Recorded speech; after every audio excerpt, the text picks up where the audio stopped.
service is a mindset. It's not just a thing you do. It's about giving wellness by who you're being, not just what you do. And Tagore, you probably read his quote sometimes, and I'll share it with you. It goes, "I slept and dreamt life was all joy. I awoke and saw that life was service. I acted, and behold, service was joy." And that's a quote from Rabindranath Tagore, the great philosopher poet. I think that says it all, that service is joy. Muhammad Ali, he said that service to others is the rent you pay for your room here on earth. You don't always choose to serve.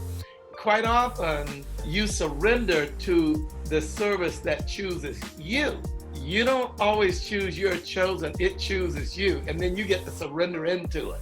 And as you surrender into it, you get to give your all to it. You get to give your whole self over to it. For those of you who are doing business and you want to get ahead, always remember that service is the key. To get ahead, you just put other people first. And I think you'll see that you'll benefit from it too.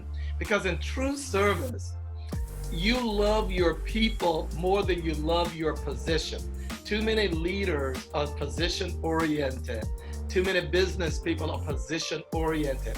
But when you love your people more than you love your position, your people start to love you, and then they will follow you. And they will do extraordinary things on your behalf or in partnership with you. And I say true service is when you put other people first. That does not mean, by the way, that you put yourself last. It does not mean that you don't think of yourself. It does not mean that you don't give to yourself, because giving to yourself is very important so that you're in good shape to give to other people. So you really need to take care of yourself as well. The first mark of servanthood is the ability to think about other people. And what is it that they need, want, desire, and have your mind centered on that. Because service happens in the now. I want to make this point very clear. Service happens in the now, present time. It's a state of being. It's ontological. It's a state of being. It's where you're coming from in present time. It's more than being willing to just put your agenda on hold. It's more than that.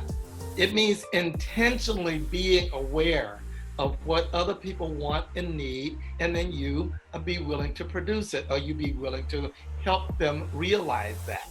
And being able to accept what people's needs and desires are without judging and assessing whether it's right or wrong. It doesn't matter whether it's right or wrong, because where you're coming from is the commitment to be in service to them and their needs and their wants. So putting it another way, service is a mindset. It's a place you come from. And it's also an inspired act of selflessness, giving for the well-being of somebody else, not just for yourself. And as you do that, I think that's when you're extending the greater part of who you are and who you were meant to be on this planet. An emissary of light, a warrior for God, a warrior for the divine, a messenger of love, one who is the music and not just the lyrics of the divine. Mahatma Gandhi said, the best way to find yourself is to lose yourself in the service of others.